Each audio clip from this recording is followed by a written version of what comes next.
నిన్న జూలై 31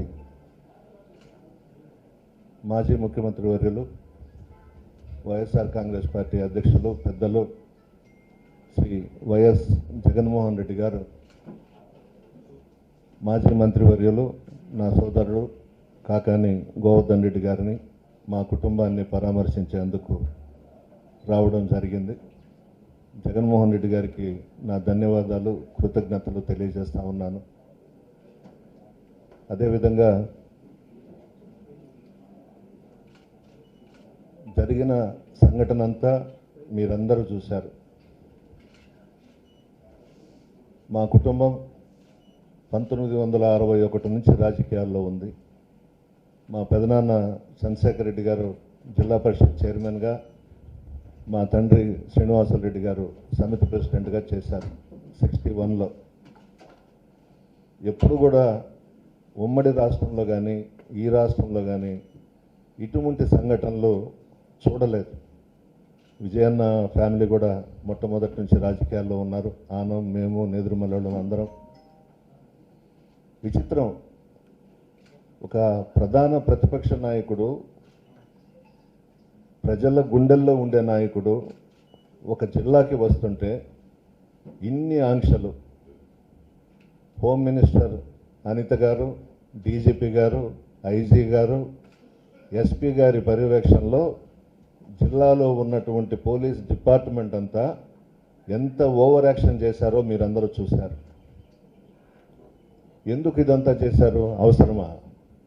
అంటే జగన్మోహన్ రెడ్డి గారికి ఏ జిల్లాకు వెళ్ళినా వేలాది మంది బ్రహ్మరథం పడుతున్నారని చంద్రబాబు నాయుడికి భయం పుట్టుకునింది.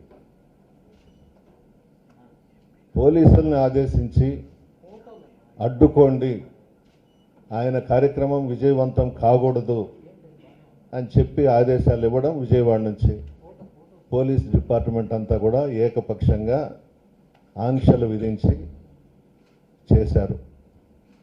ప్రజలనైతే అడ్డుకోలేకపోయారు కదా. ఎంత దారుణం అంటే నా నియోజకవర్గం అంతా బ్యారికేడ్స్ కట్టేశారు రానివ్వకుండా. సేకరణ చెప్పినట్లుగా రోడ్స్ అన్నీ కట్ చేశారు. ప్రతి ఒక్కరిని ఆపారు. అవసరమా ఇదంతా? ఇదే విధంగా టౌన్లో చేశారు, రూరల్లో చేశారు, సర్వేపల్లిలో చేశారు. ఎక్కడ పడితే అక్కడ జిల్లా అంతా కూడా. చాలా బాధాకరమైనటువంటి విషయం. నిన్న మీరే సాక్ష్యం. R&B గెస్ట్ హౌస్ దగ్గర మా వాళ్ళందరూ ఉన్నారు, పలకరిస్తామని వచ్చాను. పోలీస్ అంతా వచ్చింది. మీరు ఇక్కడ ఉండకూడదు, మీరు ఇంట్లో ఉండండి, నేరుగా జగన్మోహన్ రెడ్డి గారు ఇంటికి వస్తారంటే నేను ఒప్పుకోలేదు. ఆయన్ని ఇక్కడి నుంచి మేము తీసుకెళ్తాము, ఇక్కడే ఉంటాను అన్నా. 4th టౌన్ సిఐ అతను వచ్చి, సార్ మీ పార్టీ ప్రెసిడెంట్ చంద్రశేఖర్ రెడ్డి గారు మీకు హాస్పిటల్ దగ్గర ఇచ్చినారు, కాలేజ్ దగ్గర, ఇక్కడ ఉండొద్దు అని అంటే వాళ్ళు చెప్పిన ప్రకారం పోలీస్ డిపార్ట్మెంట్ను కూడా గౌరవించి అందరం దాదాపు ఒక 3-4 వేల మంది ఉన్నాం. కాలేజ్ దగ్గరికి వెళ్ళాం. కాలేజ్ దగ్గరికి వెళ్ళిన తర్వాత టౌన్ డిఎస్పీ గారు పోలీసునంతా తీసుకొచ్చి బ్యారికేడ్స్ కట్టేసి అక్కడ మేము రాకుండా ఒక గుంట దువ్వేసి చేశారు. నేను అడిగాను టౌన్ డిఎస్పీని, ఎందుకు చేస్తున్నారమ్మా? మీ మాట ప్రకారం అక్కడి నుంచి ఇక్కడికి వచ్చాము, మా ప్రెసిడెంట్ గారు చెప్పినారన్న తర్వాత ఇవన్నీ ఎందుకు చేస్తున్నారు అని మాట్లాడడం జరిగింది. అక్కడ మహిళలని కూడా చూడకుండా లాఠీ చార్జ్ చేశారు, కొట్టారు. పార్టీ నాయకులను కొట్టారు, కార్యకర్తలను కొట్టారు. ఇది చూడండి ఏ విధంగా కొట్టారు.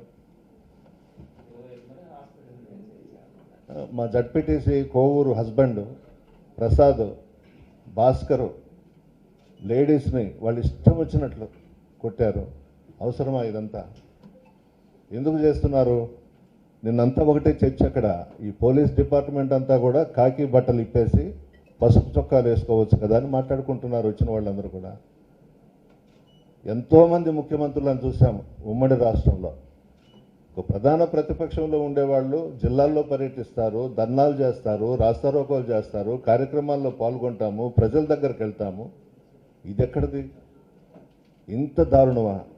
పోలీసులను ఉపయోగించి రాత్రికి నా మీద 2 కేసులు పెట్టారు. ఒక నాన్ బెయిలబుల్ కేసు, ఒక బెయిలబుల్ కేసు. పెట్టుకోండి, ఎన్ని పెట్టుకుంటారో. అరెస్ట్ చేస్తారో చేసుకోండి, సిద్ధం, దేనికైనా సిద్ధం. ఎందుకంత కడుపు మంట చంద్రబాబు నాయుడికి? జగన్మోహన్ రెడ్డి గారు ప్రజల్లోకి వస్తే, జిల్లాల్లోకి వస్తే బ్రహ్మరథం పడుతున్నారు. ప్రజల గుండెల్లో ఉండే మనుషులు రాజశేఖర రెడ్డి గారు, జగన్మోహన్ రెడ్డి గారు. అది మీరెవరూ తుడపలేరు కదా. మొన్నేదో ఈవీఎంలతో మీ ప్రభుత్వం అధికారంలోకి వచ్చింది, ఆ బీజేపీ సహకారంతో. ప్రజలు మీకు ఓట్లు వేయలేదు. ఇంత కక్ష సాధింప, ఇది కరెక్ట్ కాదు. ఎవరిని పడితే వాళ్ళ మీద కేసులు పెట్టడం, జైళ్లల్లో పెట్టడం, అన్యాయంగా అక్రమంగా. గోవర్ధన్ రెడ్డి గారిని చూస్తున్నారు కదా, చాలా అన్యాయం ఇది. ఈ విధమైన రాజకీయాలు చేస్తూ పోతే చాలా కష్టం. నెల్లూరు జిల్లా ప్రశాంతమైనటువంటి జిల్లా. ఏదన్నా ఒకరు విమర్శించుకుంటాం, కానీ అంత లోతుగా పోయి విడిపోయి అదేం ఉండదు. ఎలక్షన్స్ వరకే రాజకీయాలు. చంద్రబాబు నాయుడికి భయం పుట్టుకునింది. 1 ఇయర్లోనే ఆయన ఏమీ చేయలేకపోయినాడు, వాగ్దానాలు విస్మరించాడు. జగన్మోహన్ రెడ్డి గారికి బలం పెరిగిపోతూ ఉంది. ఆయన్ని తొక్కేస్తే ఈయనేదో కొనసాగొచ్చు అని అనుకుంటున్నాడేమో. అయిపోయింది. చంద్రబాబు నాయుడు చరిత్ర అయిపోయింది, పవన్ కళ్యాణ్ చరిత్ర అయిపోయింది. తుడిచిపెట్టకపోతారు ఏ క్షణంలో ఎలక్షన్స్ వచ్చినా కూడా. ఇంత దారుణమా? నా మీద లాఠీతో నా భుజం దగ్గర పెట్టి ఒకడు నెట్టాడు. వాడు సిఐయా ఎస్ఐయా, వాడిని చూస్తే మాత్రం గుర్తుపడతాను. ఒంగోలు జిల్లా అన్నారు. ఫస్ట్ టైం మా కుటుంబంలో నా మీద, ఆఫ్టర్ ఆల్ వాడు సిఐఓ ఎస్ఐఓ, నా భుజం మీద లాఠీ పెట్టి నన్ను నెట్టాడు.